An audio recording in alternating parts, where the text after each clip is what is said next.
Ganesh ji, Nagaraj ji, Srinivas ji, Lata ji, Bhadrappa ji, stage पे senior नेता, हमारे प्यारे कार्यकर्ता, second candidate Raghavendra Hitnal is also, Raghavendra ji, press के हमारे मित्रों, आप सबका यहाँ बहुत बहुत स्वागत, नमस्कार.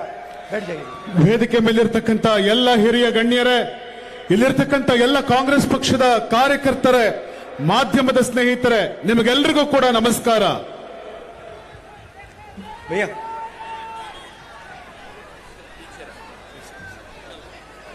ये चुनाव लोकतंत्र को और संविधान को बचाने का चुनाव है. ಈ ಚುನಾವಣೆ ಲೋಕತಂತ್ರವನ್ನ ಮತ್ತು ಸಂವಿಧಾನವನ್ನ ರಕ್ಷಣೆ ಮಾಡೋದಕ್ಕಾಗಿ ನಡೀತಾ ಇರುವಂತಹ ಚುನಾವಣೆ. पहली बार बीजेपी ने देश को साफ बताया है, उनके नेताओं ने बताया है कि अगर वो ये चुनाव जीतेंगे तो संविधान को बदल देंगे, खत्म कर देंगे. ಇದೇ ಮೊದಲನೇ ಬಾರಿಗೆ ಬಿಜೆಪಿಯವರು ಮತ್ತು ಅದರ ನಾಯಕರುಗಳು ಮತ್ತೆ ಅವರಿಗೆ ಅಧಿಕಾರವನ್ನ ಕೊಟ್ರೆ ಸಂವಿಧಾನವನ್ನ ಬದಲಾಯಿಸ್ತೀವಿ, ಸಂವಿಧಾನವನ್ನ ಮುಗಿಸ್ತೀವಿ ಎನ್ನುವ ಮಾತುಗಳನ್ನು ಆಡಿದ್ದಾರೆ. देश की जनता को संविधान अधिकार देता है, आरक्षण देता है. ದೇಶದ ಜನತೆಗೆ ಸಂವಿಧಾನ ಅಧಿಕಾರವನ್ನ ಕೊಡುತ್ತೆ, ಸಂವಿಧಾನ ರಕ್ಷಣೆಯನ್ನ ಕೊಡುತ್ತೆ. संविधान से पहले इस देश में गरीबों का, पिछड़ों का, दलितों का, आदिवासियों का कोई अधिकार नहीं था. ಸಂವಿಧಾನ ಬರೋದಕ್ಕಿಂತ ಮುಂಚೆ ಈ ದೇಶದಲ್ಲಿ ಹಿಂದುಳಿದ ವರ್ಗದವರಿಗೆ, ದಲಿತರಿಗೆ, ಆದಿವಾಸಿಗಳಿಗೆ, ದುರ್ಬಲರಿಗೆ ಯಾವ ಅಧಿಕಾರವೂ ಕೂಡ ಇರಲಿಲ್ಲ. राजाओं महाराजाओं का राज था, जो भी वो चाहते थे कर देते थे. किसी की जमीन चाहिए होती थी, उठा के ले जाते थे. ರಾಜರು, ಮಹಾರಾಜರು ಮತ್ತು ಶಕ್ತಿಶಾಲಿಗಳು ಅವರಿಗೆ ಬೇಕಾದಂತೆ ರಾಜ್ಯಭಾರ ಮಾಡ್ತಾ ಇದ್ರು ಮತ್ತು ಯಾರ ಭೂಮಿಯನ್ನು ಬೇಕಾದರೂ ಕಿತ್ಕೊಳ್ತಾ ಇದ್ರು. कांग्रेस पार्टी और हमारे कार्यकर्ताओं ने देश की जनता के साथ मिलकर आजादी प्राप्त की, लोकतंत्र लाए और संविधान देश को दिलवाया. ಆ ದಿವಸ ಕಾಂಗ್ರೆಸ್ ಜನಸಾಮಾನ್ಯರ ಜೊತೆಗೆ ಸೇರಿ ಹೋರಾಟವನ್ನ ಮಾಡಿ ದೇಶಕ್ಕೆ ಸ್ವಾತಂತ್ರ್ಯವನ್ನ ತಂತು ಹಾಗೂ ಸಂವಿಧಾನವನ್ನ ಜಾರಿಗೊಳಿಸಿತು. और ये लोग सोचते हैं कि संविधान को मिटाया जा सकता है. ಇವರು ಆಲೋಚನೆ ಮಾಡ್ತಾ ಇದ್ದಾರೆ ಸಂವಿಧಾನವನ್ನ ತೆಗೆದು ಹಾಕಬಹುದು ಅಂತ. मैं देश की गरीब जनता को कहना चाहता हूं, दलितों को, आदिवासियों को, पिछड़ों को, माइनॉरिटीज को, कि ऐसी कोई शक्ति दुनिया में नहीं है जो हिंदुस्तान के संविधान को मिटा सकती है. ನಾನು ದೇಶಕ್ಕೆ ಹೇಳಲಿಕ್ಕೆ ಬಯಸ್ತೇನೆ, ದೇಶದ ಹಿಂದುಳಿದ ವರ್ಗದವರಿಗೆ, ಆದಿವಾಸಿಗಳಿಗೆ, ದುರ್ಬಲ ವರ್ಗದವರಿಗೆ, ಅಲ್ಪಸಂಖ್ಯಾತರಿಗೆ ಈ ದೇಶದಲ್ಲಿ ಸಂವಿಧಾನವನ್ನ ದುರ್ಬಲಗೊಳಿಸುವಂತ ಶಕ್ತಿ ಇನ್ನೂ ಹುಟ್ಟಿಲ್ಲ. तो एक तरफ कांग्रेस पार्टी, इंडिया गठबंधन जो संविधान को बचाने की कोशिश कर रही है, और दूसरी तरफ बीजेपी, नरेंद्र मोदी जो संविधान को खत्म करने जा रहे हैं. ಒಂದ್ ಕಡೆ ಕಾಂಗ್ರೆಸ್ ಪಕ್ಷ ಮತ್ತು ಇಂಡಿಯಾದ ತಂಡ ಸಂವಿಧಾನವನ್ನು ಉಳಿಸುವಂತ ಪ್ರಯತ್ನ ಮಾಡ್ತಾ ಇದೆ, ಮತ್ತೊಂದು ಕಡೆ ಮತ್ತೊಂದು ಗುಂಪು ಸಂವಿಧಾನವನ್ನ ಮುಗಿಸುವ ಪ್ರಯತ್ನ ನಡೆಸ್ತಾ ಇದೆ. बीजेपी चुने हुए लोगों को देश का धन देती है. ಬಿಜೆಪಿ ಕೆಲವು ಆಯ್ದ ಜನಗಳಿಗೆ ಇಡೀ ದೇಶದ ಸಂಪತ್ತನ್ನ ಕೊಡ್ತಾ ಇದೆ. नाम आप जानते हो, अदानी जैसे लोगों को नरेंद्र मोदी जी ने देश की पूंजी पकड़ा दी है. ಅದಾನಿ ಅಂತ ಕೆಲವು ಜನಗಳಿಗೆ ಮೋದಿ ಸರ್ಕಾರ ದೇಶದ ಸಮಸ್ತ ಹಣವನ್ನ ಅವರಿಗೆ ಕೊಡುವಂತ ಕೆಲಸ ಮಾಡ್ತಾ ಇದೆ. वो अमीरों को पैसा देते हैं, हम गरीबों को पैसा देंगे. ಅವರು ಸಿರಿವಂತರಿಗೆ ಹಣ ಕೊಡ್ತಾರೆ, ನಾವು ಬಡವರಿಗೆ ಹಣ ಕೊಡ್ತೀವಿ. और मैं आपको बता रहा हूं, हमने शुरू भी नहीं किया है, जितना पैसा नरेंद्र मोदी ने हिंदुस्तान के 22 सबसे अमीर लोगों को दिया, उतना पैसा हम हिंदुस्तान की गरीब जनता को देने जा रहे हैं। ನೀವು ನೋಡ್ತಾ ಇದ್ದೀರಿ, ಮೋದಿ ಎಷ್ಟು ಹಣವನ್ನ 22 ಜನ ಶ್ರೀಮಂತರಿಗೆ ಕೊಟ್ಟರು, ನಾವಷ್ಟು ಹಣವನ್ನ ದೇಶದ ಬಡವರಿಗೆ ಕೊಡ್ತೀವಿ.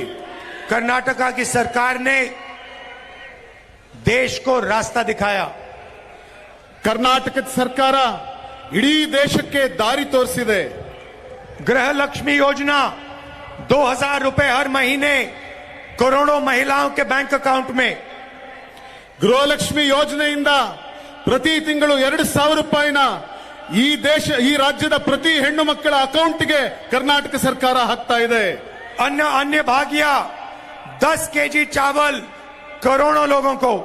ಅನ್ನಭಾಗ್ಯದ ಮೂಲಕ 10 ಕೆಜಿ ಅಕ್ಕಿ ಕೋಟ್ಯಾಂತರ ಜನಗಳಿಗೆ ಸಿಗ್ತಾ ಇದೆ. गृह ज्योति 200 यूनिट फ्री बिजली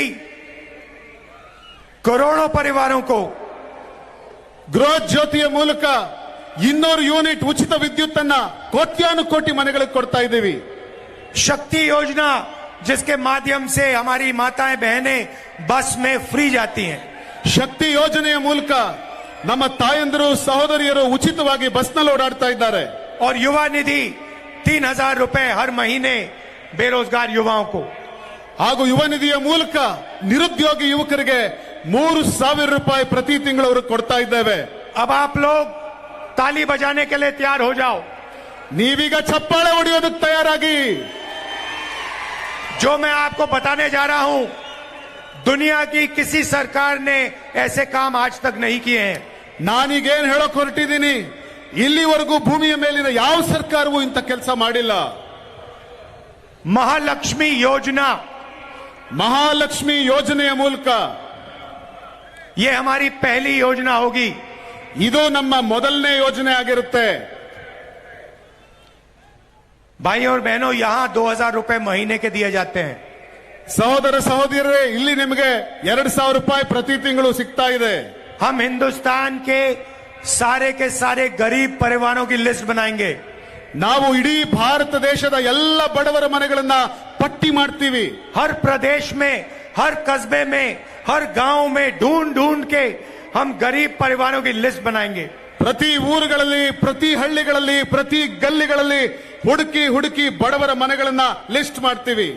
उसमें किसानों के परिवार होंगे, मजदूरों के परिवार होंगे, छोटे कारीगर के परिवार होंगे। ಅದರಲ್ಲಿ ರೈತರ ಮನೆ ಆಗುತ್ತೆ, ಕೂಲಿ ಕಾರ್ಮಿಕರ ಮನೆ ಆಗುತ್ತೆ, ಬಡವರ ಮನೆ ಆಗುತ್ತೆ.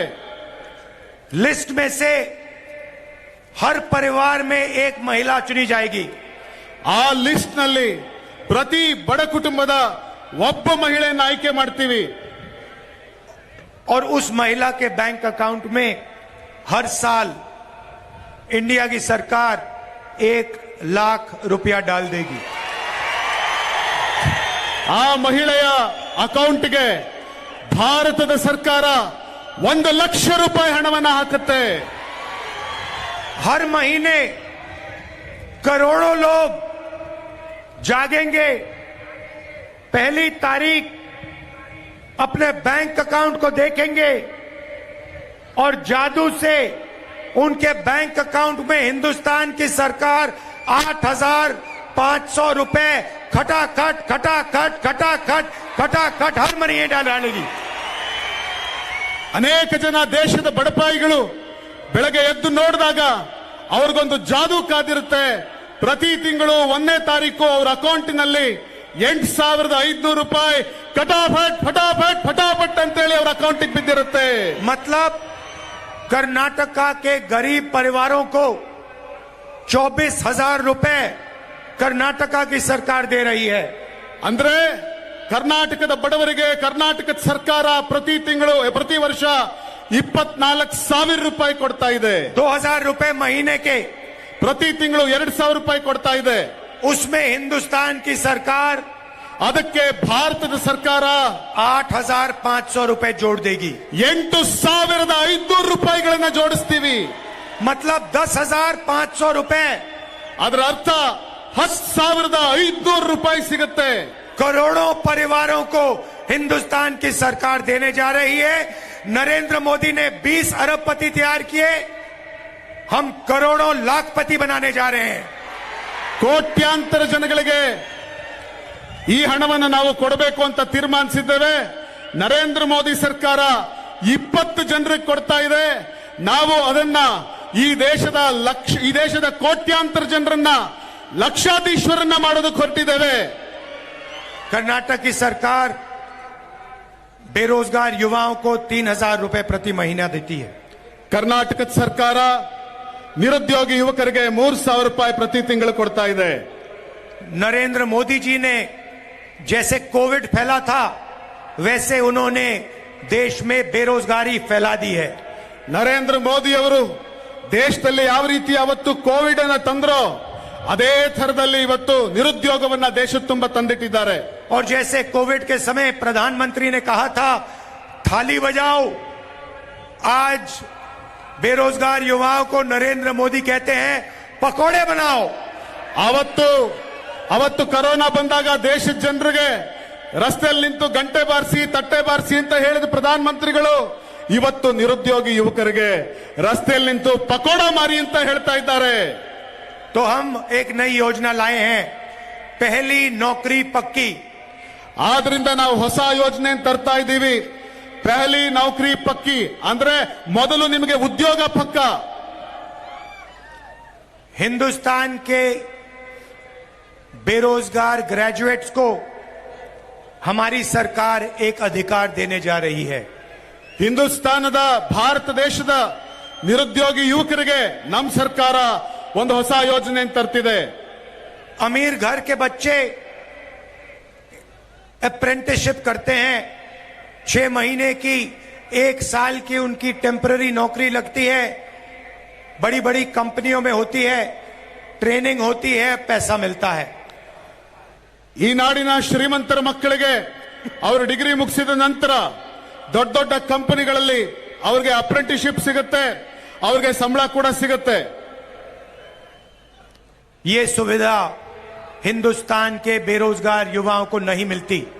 ಆದರೆ ಇಂಥ ಒಂದು ಉಪಯೋಗ ಈ ದೇಶದ ಬಡ ಮಕ್ಕಳಿಗೆ ಇಲ್ಲವಾಗಿದೆ. मनरेगा के माध्यम से मजदूरों को रोजगार का अधिकार हमने दिया। अब हम हिंदुस्तान के सारे ग्रेजुएट्स को अप्रेंटिसशिप का अधिकार देने जा रहे हैं। ನರೇಗಾದ ಮೂಲಕ ಹಿಂದೂಸ್ತಾನದ ಕೋಟ್ಯಾನುಕೋಟಿ ಯುವಕರಿಗೆ, ಹಿಂದೂಸ್ತಾನದಲ್ಲಿ ಕೋಟ್ಯಾಂತರ ಜನರಿಗೆ ನರೇಗಾದಲ್ಲಿ ಕೆಲಸದ ಯೋಜನೆಯನ್ನು ಕೊಟ್ವಿ ಮತ್ತು ಈ ಅಪ್ರೆಂಟಿಸ್ಶಿಪ್ ಯೋಜನೆಯ ಮೂಲಕ ಈ ದೇಶದ ಕೋಟ್ಯಾಂತರ ಜನ ಯುವಕರಿಗೆ ಉದ್ಯೋಗ ಸಿಗುವಂತ ಯೋಜನೆಯನ್ನು ರೂಪಿಸ್ತಾ ಇದ್ದೇವೆ. पब्लिक सेक्टर में, प्राइवेट सेक्टर में, सरकारी ऑफिसेज में, अस्पतालों में युवाओं को ये अप्रेंटिसशिप मिलेगी। ಸಾರ್ವಜನಿಕ ಸಂಸ್ಥೆಗಳಲ್ಲಿ, ಅದೇ ರೀತಿ ಪ್ರೈವೇಟ್ ಸಂಸ್ಥೆಗಳಲ್ಲಿ, ಸರ್ಕಾರಿ ಆಸ್ಪತ್ರೆಗಳಲ್ಲಿ ಯುವಕರಿಗೆ ಈ ಅಪ್ರೆಂಟಿಸ್ಶಿಪ್ ನ ಅವಕಾಶವನ್ನು ಕೊಡಿಸಬೇಕು ಅಂತ ಯೋಚನೆ ಮಾಡಿದ್ದೇವೆ. जैसे ही कॉलेज यूनिवर्सिटी खत्म होगी, ग्रेजुएशन होगा, वैसे ही ये अधिकार आपको मिलेगा। ಯಾವ ಸಂದರ್ಭದಲ್ಲಿ ನಿಮ್ಮ ಕಾಲೇಜ್ ಶಿಕ್ಷಣವನ್ನು ಮುಗಿಸ್ತೀರಿ, ಕಾಲೇಜ್ ಶಿಕ್ಷಣ ಮುಗಿದ ತಕ್ಷಣ ನಿಮಗೆ ಯೋಜನೆ ಜಾರಿ ಮಾಡ್ತೀವಿ.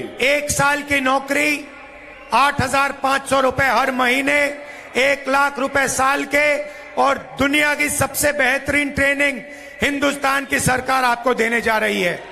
ನಿಮ್ಮ ಡಿಗ್ರಿ ಮುಗಿದ ತಕ್ಷಣ 1 ವರ್ಷ ನಿಮಗೆ ಕೆಲಸ ಕೊಡ್ತೇವೆ, 8,500 ರೂಪಾಯಿ ನಿಮ್ಮ ಅಕೌಂಟಿಗೆ ಬರೋ ತರ ಮಾಡ್ತೇವೆ. ಮಾತ್ರ ಅಲ್ಲ, 1 ವರ್ಷಕ್ಕೆ 1 ಲಕ್ಷ ಹಣ ಯುವಕರಿಗೆ ಸಿಗೋ ತರ ಮಾಡ್ತೇವೆ. तो लाखों युवाओं को, करोड़ों युवाओं को हम लाखपति बना रहे हैं, करोड़ों महिलाओं को हम लाखपति बना रहे हैं। ನಾವು ಈ ದೇಶದ ಕೋಟ್ಯಾಂತರ ಜನ ಯುವಕರನ್ನ ಲಕ್ಷಾಧೀಶ್ವರನ್ನ ಮಾಡೋದಕ್ಕೆ ಹೊರಟಿದ್ದೇವೆ. ನಾವು ಈ ದೇಶದ ಕೋಟ್ಯಾಂತರ ಹೆಣ್ಣು ಮಕ್ಕಳನ್ನ ಲಕ್ಷಾಧೀಶ್ವರನ್ನಾಗಿ ಮಾಡ್ತಾ ಇದ್ದೇವೆ. आशा और आंगनवाड़ी का काम जो करती हैं महिलाएं, उनकी आमदनी को दुगना किया जाएगा। ಆಶಾ ಮತ್ತು ಅಂಗನವಾಡಿಯಲ್ಲಿ ಕೆಲಸ ಮಾಡ್ತಾ ಇರುವಂತಹ ಹೆಣ್ಣು ಮಕ್ಕಳಿಗೆ ಬರ್ತಿರುವ ಆದಾಯವನ್ನ ದ್ವಿಗುಣ ಮಾಡ್ತೀವಿ. मनरेगा के लिए 400 रुपए मिलेगा। ಮನ್ರೇಗಾ ಕೆಲಸದಲ್ಲಿ ಕೆಲಸ ಮಾಡುವ ಕೆಲಸಗಾರರಿಗೆ 400 ರೂಪಾಯಿ ಸಿಗೋ ತರ ಮಾಡ್ತೀವಿ. और सरकारी ऑफिसेज में, पब्लिक सेक्टर में महिलाओं को 50% आरक्षण मिलेगा। ಸರ್ಕಾರಿ ಕಚೇರಿಗಳಲ್ಲಿ ಮತ್ತು ಅನೇಕ ಕಚೇರಿಗಳಲ್ಲಿ ಮಹಿಳೆಯರಿಗೆ 50% ರಿಸರ್ವೇಶನ್ ಸಿಗೋ ತರ ಮಾಡ್ತೇವೆ.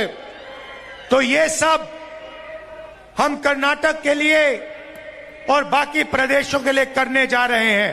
ಇದೆಲ್ಲವನ್ನು ಕೂಡ ನಾವು ಕರ್ನಾಟಕಕ್ಕಾಗಿ ಹಾಗೂ ಬೇರೆ ಪ್ರದೇಶಗಳಿಗಾಗಿ ಮಾಡ್ತಾ ಇದ್ದೇವೆ. अब मैंने आपको बताया कि कांग्रेस पार्टी आपके लिए क्या करने जा रही है. किसानों के बारे में दो चीजें कहना चाहता हूं. ನಾನೀಗ ನಿಮಗೆ ಕಾಂಗ್ರೆಸ್ ಪಾರ್ಟಿ ಏನ್ ಮಾಡಕ್ ಹೊರಟಿದೆ ಅಂತ ಹೇಳಿದೆ, ಹಾಗೆ ನಾವು ರೈತರಿಗಾಗಿ ಏನ್ ಮಾಡಬೇಕು ಅಂತಿದ್ದೀವಿ ಅದನ್ನು ಹೇಳ್ತೇನೆ. यहाँ पे हमारे किसान भाई बहुत सारे दिख रहे हैं. ನನ್ನ ಕಣ್ಣು ಮುಂದೆ ಅನೇಕ ಜನ ರೈತರು ಕಾಣಿಸ್ತಾ ಇದ್ದಾರೆ. नरेंद्र मोदी ने अरबपतियों का 16 लाख करोड़ रुपए कर्जा माफ किया. मतलब 25 साल का मनरेगा का पैसा नरेंद्र मोदी ने 20-25 लोगों को दिया है. ನರೇಂದ್ರ ಮೋದಿ ಅವರು ಕೇವಲ 25 ಜನಗಳ 16 ಲಕ್ಷ ಕೋಟಿ ಹಣವನ್ನ ಸಾಲವನ್ನ ಮನ್ನಾ ಮಾಡಿದ್ರು. ಆ ಮೂಲಕ ಅವರು ಈ ದೇಶಕ್ಕೆ ಅನ್ಯಾಯವನ್ನು ಮಾಡಿದ್ರು. इसीलिए हमारी सरकार हिंदुस्तान के सारे किसानों का कर्जा माफ करने जा रही है. ಆದ್ರಿಂದ ನಮ್ಮ ಸರ್ಕಾರ ಅಧಿಕಾರಕ್ಕೆ ಬಂದ ಕೂಡಲೇ ಈ ದೇಶದ ಎಲ್ಲಾ ರೈತರ ಸಾಲವನ್ನ ಮನ್ನಾ ಮಾಡಬೇಕು ಅಂತ ತೀರ್ಮಾನ ಮಾಡಿದ್ದೇವೆ. और आपको किसानों को सही दाम दिलवाने के लिए लीगली गारंटीड एमएसपी मिलेगी. ರೈತರಿಗೆ ತಾವು ಬೆಳೆದಂತ ಬೆಳೆಗಳಿಗೆ ಸರಿಯಾದ ಬೆಲೆ ಸಿಗಬೇಕು ಅನ್ನೋ ಕಾರಣಕ್ಕೋಸ್ಕರ ನ್ಯಾಯಯುತವಾದಂತ ಎಂಎಸ್ಪಿ ಅನ್ನು ಕೂಡ ಜಾರಿ ಮಾಡ್ತೇವೆ. तो ये हम किसानों के लिए कर रहे हैं, मजदूरों के लिए कर रहे हैं, बेरोजगार युवाओं के लिए कर रहे हैं, ಇದನ್ನೆಲ್ಲ ನಾವು महिलाओं के लिए कर रहे हैं. ಇದನ್ನೆಲ್ಲವನ್ನು ಕೂಡ ನಾವು ರೈತರಿಗಾಗಿ ಮಾಡ್ತಾ ಇದ್ದೀವಿ, ಕಾರ್ಮಿಕರಿಗಾಗಿ ಮಾಡ್ತಾ ಇದ್ದೀವಿ, ನಿರುದ್ಯೋಗಿ ಯುವಕರಿಗಾಗಿ ಮಾಡ್ತಾ ಇದ್ದೀವಿ, ಮಹಿಳೆಯರಿಗಾಗಿ ಮಾಡ್ತಾ ಇದ್ದೀವಿ. अग्निवीर योजना ने करोड़ों युवाओं को चोट पहुंचाई. अग्निवीर योजना को हम रद्द कर देंगे, खत्म कर देंगे, उठा के फेंक देंगे. ಅಗ್ನಿವೀರ್ ಅನ್ನುವ ಯೋಜನೆಯ ಮೂಲಕ ಕೋಟ್ಯಾಂತರ ಜನ ಯುವಕರ ಕನಸಿಗೆ ತಣ್ಣೀರು ಎರಚಿರುವಂತಹ ಯೋಜನೆಯನ್ನ ನಾವು ಖತಮ್ ಮಾಡ್ತೀವಿ, ಆ ಯೋಜನೆಯನ್ನು ಮುಗಿಸ್ತೀವಿ, ಆ ಯೋಜನೆಯನ್ನು ತೆಗೆದು ಹಾಕ್ತೀವಿ. और ये जो गलत जीएसटी बीजेपी ने लागू की है, 5 अलग अलग टैक्स, किसानों पर टैक्स, गरीबों पर टैक्स, जीएसटी को हम बदल देंगे, सिंपल जीएसटी बना देंगे, गरीबों की जीएसटी बना देंगे. ಇವತ್ತು ಈ ಜಿಎಸ್ಟಿಯನ್ನ ಜಾರಿಗೊಳಿಸೋದ್ರ ಮೂಲಕ 5 ರೀತಿಯ ವಿವಿಧ ಜಿಎಸ್ಟಿಗಳನ್ನ ಹಾಕಿ ರೈತರ ಮೇಲೆ ಜಿಎಸ್ಟಿ, ಬಡವರ ಮೇಲೆ ಜಿಎಸ್ಟಿ ಹಾಕಿ ಏನಿವರು ಸುಲಿಗೆ ಮಾಡ್ತಾ ಇದ್ದಾರೆ, ನಾವಿದನ್ನ ಸರಳ ಮಾಡ್ತೀವಿ. ಈ ಜಿಎಸ್ಟಿನ ಮತ್ತಷ್ಟು ಸರಳಗೊಳಿಸಿ ರೈತರ ಬದುಕನ್ನ, ಬಡವರ ಬದುಕನ್ನ ಹಸನಾಗಿಸ್ತೇವೆ. अब कांग्रेस पार्टी क्या करने जा रही है, मैंने आपको बताया. ಕಾಂಗ್ರೆಸ್ ಸರ್ಕಾರ, ಕಾಂಗ್ರೆಸ್ ಪಕ್ಷ ಏನ್ ಮಾಡಕ್ ಹೊರಟಿದೆ ಅಂತ ನಾನು ನಿಮ್ಗೆ ಹೇಳಿದೆ. अब मैं आपको दिखाने जा रहा हूं बीजेपी क्या करने जा रही है. ಈಗ ನಾನು ನಿಮಗೆ ಹೇಳಲಿಕ್ಕೆ ಹೊರಟಿದ್ದೀನಿ ಬಿಜೆಪಿ ಏನ್ ಮಾಡಕ್ ಹೊರಟಿದೆ ಅಂತ. भारतीय चंबू पार्टी भारतीय चंबू पार्टी नरेंद्र मोदी जी की पार्टी. ಭಾರತೀಯ ಚೊಂಬು ಪಾರ್ಟಿ ನರೇಂದ್ರ ಮೋದಿ ಅವರದ್ದು ಚೊಂಬು ಪಾರ್ಟಿ ನಿಮಗೆ ಚೊಂಬು ಕೊಟ್ಟಿದ್ದಾರೆ. खाली खाली चंबू, ಖಾಲಿ ಚೊಂಬು ಕೊಟ್ಟಿದ್ದಾರೆ ನಿಮಗೆ. कर्नाटक का 100 रुपए देता है हिंदुस्तान को, आपको 13 रुपए वापस मिलते हैं. ಕರ್ನಾಟಕ ದೇಶಕ್ಕೆ 100 ರೂಪಾಯಿ ಕೊಟ್ರೆ ನಮಗೆ ವಾಪಸ್ ಬರೀ 13 ರೂಪಾಯಿ ಸಿಗ್ತಾ ಇದೆ ನಿಮಗೆ. ड्राउट रिलीफ के लिए आपको 18,000 करोड़ रुपए देना था, खाली चंबू दिया. ಬರ ಪರಿಹಾರಕ್ಕೋಸ್ಕರ ನಿಮಗೆ 18,000 ಕೋಟಿ ಕೊಡಬೇಕಾಗಿತ್ತು, ಆದ್ರೆ ಅವರು ಕೊಟ್ಟಿದ್ದು ಖಾಲಿ ಚೊಂಬು. फाइनेंस कमीशन 60,000 करोड़ रुपए नहीं दिए. ಫೈನಾನ್ಸ್ ಕಮಿಷನ್ 7,000 ಕೋಟಿ ಕೊಡಲಿಲ್ಲ. सिर्फ खाली चंबू. भारतीय चंबू पार्टी ನಿಮಗೆ ಕೊಟ್ಟಿದ್ದು ಖಾಲಿ ಚೊಂಬು, ಅದು ಭಾರತೀಯ ಚೊಂಬು ಪಾರ್ಟಿ. तो भाइयों और बहनों, कांग्रेस पार्टी का पूरा समर्थन कीजिए. ಸಹೋದರ ಸಹೋದರಿಯರೇ, ಹೀಗಾಗಿ ನಾನು ನಿಮ್ಮನ್ನು ಕೇಳ್ಕೊತಾ ಇದ್ದೀನಿ, ಕಾಂಗ್ರೆಸ್ ಪಾರ್ಟಿಗೆ ಶಕ್ತಿ ಕೊಡಿ. और आखिरी बात मैं बेल्लारी को कहना चाहता हूं, ನಾನು ಮತ್ತೆ ಬಳ್ಳಾರಿಯ ಜನತೆನ ಕೇಳಬೇಕು ಅಂತ ಬಯಸ್ತೀನಿ. मैं यहां आया था, चुनाव में मैंने आपसे कहा था कि हम 5 गारंटी देंगे, वो हमने पूरी कर दी. ನಾನ್ ಮುಂಚೆ ಬಂದಿದ್ದಾಗ ನಿಮ್ಮ ಮುಂದೆ ನಿಂತು ನಾವು 5 ಗ್ಯಾರಂಟಿ ಕೊಡ್ತೀವಿ ಅನ್ನೋ ಭರವಸೆಯನ್ನು ಕೊಟ್ಟಿದ್ದೆ. ಆ ಗ್ಯಾರಂಟಿಯನ್ನ ನಿಮಗೆ ಪೂರ್ಣ ಮಾಡಿದ್ದೇವೆ. मैं जो कहता हूं मैं करके दिखा देता हूं. ನಾನು ಏನು ಹೇಳ್ತೀನಿ ಅದನ್ನ ಮಾಡೇ ಮಾಡ್ತೀನಿ. मैंने बेल्लारी से एक और वायदा किया था. ನಾನ್ ಬಳ್ಳಾರಿಯಲ್ಲಿ ನಿಮ್ಗೆ ಇನ್ನೊಂದು ಮಾತು ಕೊಟ್ಟಿದ್ದೆ. मैंने कहा था कि बेल्लारी को दुनिया का जीन्स कैपिटल बनाया जाएगा. ನಾನು ಹೇಳಿದ್ದೆ, ಬಳ್ಳಾರಿಯನ್ನ ಇಡೀ ಭೂಮಿಯ ಜೀನ್ಸ್ ಕ್ಯಾಪಿಟಲ್ ಮಾಡ್ತೀನಿ ಎನ್ನುವ ಮಾತು ಕೊಟ್ಟಿದ್ದೆ. और ये वायदा हम पूरा करके आपको दिखाने वाले हैं. ಈ ಮಾತನ್ನ ನಾನು ಖಂಡಿತ ನಿಜ ಮಾಡಿ ತೋರಿಸ್ತೇನೆ. यहाँ पे सबसे बेहतरीन अपैरल पार्क बनेगा और जीन्स कैपिटल बेल्लारी बनेगी. ನಾನು ಅತ್ಯಂತ ಸುಂದರವಾದಂತ ಅದ್ಭುತವಾದಂತ ಒಂದು ಜೀನ್ಸ್ ಪಾರ್ಕ್ ಅನ್ನ ಮಾಡಿ ಜೀನ್ಸ್ ಕ್ಯಾಪಿಟಲ್ ಆಗಿ ತೋರಿಸ್ತೇನೆ. इसके बारे में आपको घबराने की कोई जरूरत नहीं है.